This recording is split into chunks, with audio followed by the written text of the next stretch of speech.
दोस्तों सबसे पहला आप मोबाइल की स्क्रीन पर देख लो। आज मैं आपको लैंडिंग प्लेट लोन एप्लीकेशन के बारे में बताने वाला हूं। अभी के समय पर अगर आप लोन अप्लाई करते हो तो बहुत ही अच्छे अप्रूवल देखने को मिल रहे हैं। हमें यहां पर 25,000 रुपये का लोन पूरे 12 महीने के लिए मिला है। दोस्तों अगर आपको इंस्टेंट पर्सनल लोन की आवश्यकता है तो आज मैं आपको लैंडिंग प्लेट लोन एप्लीकेशन के बारे में बताने वाला हूं। अगर अभी के समय पर आप लोन अप्लाई करते हो तो यहाँ पर लोन तो आपको मिलेगा ही, साथ में यहाँ पर रेट ऑफ इंटरेस्ट भी ठीक ठाक देखने को मिल जाता है। सो अगर हम बात करते हैं कि लैंडिंग प्लेट लोन एप्लीकेशन पर हमें कितना लोन मिलता है, तो यहाँ पर आपको लोन मिलता है 10,000 रुपये से 2 लाख रुपये के बीच। यानी कि आपकी नीड है 10,000 से लेकर 2 लाख की, तो आप इस एप्लीकेशन पर लोन के लिए अप्लाई कर सकते हैं। और यहाँ पर जो आपको लोन मिलता है वो 3 महीने से लेकर 15 महीने के लिए मिलता है। मतलब आप ये समझ सकते हैं कि 1-1.5 साल के लिए आपको यहाँ पर लोन ऑफर होता है। साथ में इसका जो रेट ऑफ इंटरेस्ट है यानी कि ब्याज है वो 12% साल से शुरू होता है। अब डिपेंड करेगी आपकी प्रोफाइल कैसी है, उसी के आधार पर आपको जो है यहाँ पर रेट ऑफ इंटरेस्ट लगाया जाएगा। साथ में आपकी एज 21 से लेकर 55 साल के बीच होनी चाहिए और आपकी जो इनकम है वो स्टेबल होनी चाहिए। यानी कि 10-15-20 हज़ार रुपये के आसपास आपकी इनकम है और स्टेबल इनकम है, तो आप यहाँ पर पर्सनल लोन के लिए अप्लाई कर सकते हैं। अब मैं आपको लोन अप्लाई करने का A to Z complete process दिखाने वाला हूँ। अब यहाँ पर दोस्तों सबसे पहले आप इंस्टॉल करेंगे। इंस्टॉल करने के बाद ओपन पर क्लिक करेंगे। ओपन पर क्लिक करने के बाद दोस्तों आपके सामने कुछ इस तरह का इंटरफेस आता है। यहाँ पर आप देख सकते हैं लैंडिंग प्लेट आपके सामने आ चुका है। Get instant personal loan up to 2 lakh, यानी कि यहाँ पर आपको 2 लाख रुपए तक का लोन मिलेगा। और उसके बाद आपके सामने आता है कि भाई इस एप्लीकेशन को अब आपको कुछ परमिशन देनी होगी, जैसे क्या लोकेशन की परमिशन, कैमरे की परमिशन, फोटो मीडिया फाइल की परमिशन देनी होगी। तो दोस्तों यहाँ पर लेट्स गो पर क्लिक करेंगे और यहाँ पर जितनी भी परमिशन है उसको अलाउ कर देंगे। अब उसके बाद आपके सामने आता है वेलकम टू लैंडिंग प्लेट और यहाँ पर देखने को मिलेगा मोबाइल नंबर। यहाँ पर आप अपना मोबाइल नंबर डालेंगे और मोबाइल नंबर डालने के बाद दोस्तों नीचे आपको एक ऑप्शन देखने को मिलेगा और ऑप्शन में है लॉगिन। लॉगिन पर क्लिक करेंगे। अब उसके बाद दोस्तों आपके मोबाइल नंबर पर 4 अंकों का एक ओटीपी आएगा। ओटीपी यहाँ पर आप डालेंगे दोस्तों। उसके बाद आपके सामने ये वाला इंटरफेस आएगा। अब यहाँ पर आप अपना करंट पिन कोड बताएंगे, जो भी आपका पिन कोड है पिन कोड बताएं। उसके बाद सिटी बताएं, स्टेट बताएं। अब दोस्तों होता क्या है कि बहुत से लोग जब यहाँ पर पिन कोड डालकर कंटिन्यू पर क्लिक करते हैं तो उनकी एप्लीकेशन को रिजेक्ट कर दिया जाता है। तो भाई घबराना बिल्कुल भी नहीं है। अगर यहाँ पर आपको लगता है कि आपके पिन कोड पर आपको लोन की फैसिलिटी नहीं मिल रही है तो भाई आप कोई दूसरा पिन कोड यहाँ पर डाल दें। बैक करने के बाद यहाँ पर आप जैसे ही बैक करेंगे दूसरा पिन कोड डालकर आप जो है नेक्स्ट पे क्लिक करते हैं। ऐसा इसलिए क्योंकि जो लैंडिंग प्लेट लोन एप्लीकेशन है ये सभी पिन कोड पर आपको लोन ऑफर नहीं कर रही है। तो अगर आपको लगता है कि आपके पिन कोड पर लोन अवेलेबल नहीं है तो आप कोई और पिन कोड डालकर यहाँ पर अपनी एप्लीकेशन को कंप्लीट करेंगे। ठीक है, तो ऐसा है कि करंट एड्रेस में आपका वो आ जाएगा और बाकी का जो है आपको रेजिडेंटल एड्रेस आ जाएगा, जो भी आपका आधार कार्ड पैन कार्ड का एड्रेस है। तो करंट एड्रेस में आप कोई भी पिन कोड डाल सकते हैं। उसके बाद दोस्तों यहाँ पर हम डिटेल डालने के बाद कंटिन्यू पर क्लिक करेंगे। अब दोस्तों उसके बाद हमारे सामने आती है पर्सनल डिटेल और यहाँ पर हमें अपने पैन कार्ड का नंबर डालना है।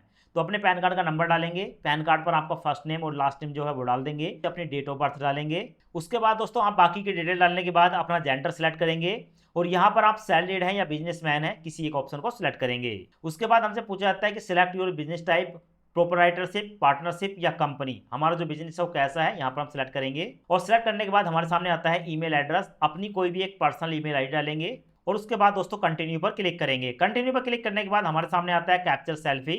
यहाँ पर अपनी एक सेल्फी कैप्चर करेंगे। तो भाई यहाँ पर अपनी कोई भी एक फोटो कैप्चर करने के बाद ठीक है जो है अपलोड पर क्लिक करेंगे और अपलोड पर क्लिक करने के बाद आपके सामने ये वाला इंटरफेस आता है। अब यहाँ पर क्योंकि हमने सैलरी नहीं सुना सिलेक्ट करा था, हमने सिलेक्ट करा था बिजनेस डिटेल। तो दोस्तों यहाँ पर आप अपने बिजनेस का नाम बताएंगे और अपने बिजनेस का एड्रेस बताकर कंटिन्यू पर क्लिक करेंगे। अब उसके बाद हमसे पूछा जाता है कि भाई यहाँ पर आप अपने बिजनेस को कब से कर रहे हैं और आपका जो एनुअल टर्नओवर है वो कितना है, मतलब एक साल के अंदर आप कितने पैसे कमा लेते हैं, यहाँ पर आप जो है डाल देंगे। उसके बाद है do you file income tax. अगर आप इनकम टैक्स डालते हैं तो यस करेंगे, वरना नो पर क्लिक करेंगे। अगर आपने यस कर दिया तो फिर आपको इनकम टैक्स की डिटेल देनी होगी। तो यहाँ पर आप नो पर क्लिक करके कंटिन्यू पर क्लिक करेंगे। अब उसके बाद हमारे सामने आता है लोन अमाउंट अप्लाई। हम कितने रुपए का लोन लेना चाहते हैं यहाँ पर अपने लोन की अमाउंट को डाल देंगे। और दोस्तों लोन की अमाउंट डालने के बाद यहाँ पर आपको देखने को मिलेगा select your preference EMI circle.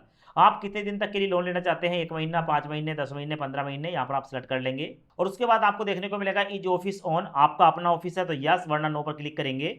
और उसके बाद दोस्तों आपको देखने को मिलेगा कंटिन्यू वाला ऑप्शन, कंटिन्यू पर क्लिक करेंगे। अपलोड करने के बाद हमसे पूछा जाता है कि भाई अब यहाँ पर आपको अपनी एक वर्क ईमेल आईडी बतानी है। तो यहाँ पर एक वर्क ईमेल आईडी डालेंगे और उसके बाद दोस्तों अगर आप नहीं डालना चाहते हैं तो आप इसको स्किप भी कर सकते हैं। अब उसके बाद हमारे सामने आता है बैंक अकाउंट डिटेल। अब दोस्तों यहाँ पर हमें अपने बैंक को सिलेक्ट करना होगा। अब दोस्तों उसके बाद हमारे सामने ये वाला इंटरफेस आता है। अब यहाँ पर हमसे पूछा जाता है कि अब आपको अपने बैंक को इनकम को वेरीफाई करना पड़ेगा। तो देखो जैसे क्या हमने यहाँ पर दोस्तों सिलेक्ट किया था बिजनेसमैन, तो हम 3 महीने की अपनी बैंक स्टेटमेंट देंगे और अगर आप सैलरीड व्यक्ति होते तो भी 3 महीने की आपको सैलरी अकाउंट की स्टेटमेंट देनी थी जिस अकाउंट में आपकी सैलरी जाती है। अब उसके बाद दोस्तों हमारे सामने 2 ऑप्शन आते हैं, ऑनलाइन AA और अपलोड पीडीएफ फाइल। तो आप या तो पीडीएफ फाइल के माध्यम से ठीक है अपलोड करके वेरीफाई कर सकते हैं, या आप जो है अपने ऑनलाइन वाला ऑप्शन जो है इस पर आपके मोबाइल नंबर पर एक OTP आता है, OTP डालकर आप इनकम को वेरीफाई कर सकते हैं।